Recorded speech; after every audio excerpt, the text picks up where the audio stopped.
রাতভর ছিলাম না, ছিল আমাদের অনেকে ছিল। আমি খুব সকাল সকাল এসেছি। দাবি কি আপনারা বোঝেন না? কি জন্য এটা আপনারা প্রশ্ন করেন বারবার?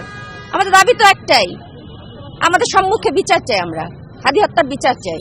আসল লোকদের তো গ্রেপ্তার করে নাই, আসল লোকদের তো গ্রেপ্তার হয় নাই।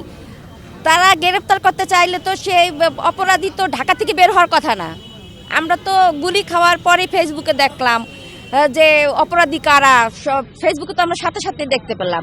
কিন্তু তখন তো ঢাকা থেকে তো বের হওয়ার কথা না। ঢাকা থেকে বের হওয়ার কথা, অপরাধী কখনো বের হওয়ার কথা ছিল না। ধরতে চাইলে ইচ্ছাকৃত বাবা তারা ধরে নেই, আর ইচ্ছাকৃতভাবে এটা করছে, এটা আমরা মনে করি। আমি সাধারণ একজন গৃহিণী, কার কোনো রাজনৈতিক দলের সাথে আমি নেই, কিন্তু আমি হাদিকে অনেক ভালোবাসি। হাদি আমার আদর্শ, আমার অহংকার, আমার সন্তান সমতুল্য। সে আমার সন্তান সমতুল্য। হাদি ভাই 12 তারিখ গুলিবিদ্ধ হয়েছে, 18 তারিখ তিনি ইন্তেকাল করছে। 18 তারিখ থেকে আজকে হচ্ছে আপনার 27 তারিখ, তা আপনার 9 দিন হয়ে যাচ্ছে। তা এখন পর্যন্ত আমরা তো এখানে সাধারণ মানুষ, আমার বাসা রংপুর, আমি রংপুর থেকে এখানে আসছি। তো আমরা কেন আসছি? তা আমাদের মন মতো তো সরকার কোনো কাজ করতে পারে নাই, এই জন্য আমরা এখানে আসছি।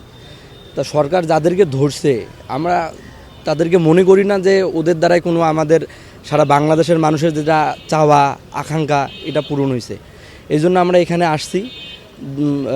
যতক্ষণ না পর্যন্ত সরকারের ভাইয়েরা যেহেতু বলছে, ইনকিলাব মঞ্চের ভাইয়েরা বলছে যে তাদের 2 দফা দাবি, যে সরকারের কোনো উপদেষ্টা বা সরকার কাউকে পাঠানো, মানে আপনার প্রশাসনিক কর্মকর্তারা, মানে যারা সরকার উপদেষ্টা, তারা না আসলে আমরা এখান থেকে যাব না। বা তারাও আসলেও যে তারা একটা বাহানা দিবে বা কোনো কিছু বলে দিবে আমরা আবার চলে যাব, আমরা তাও যাব না। আমাদের মন মতো না হওয়া পর্যন্ত আমরা আর কি এখান থেকে, শাহবাগ থেকে আর কি নড়ছি না।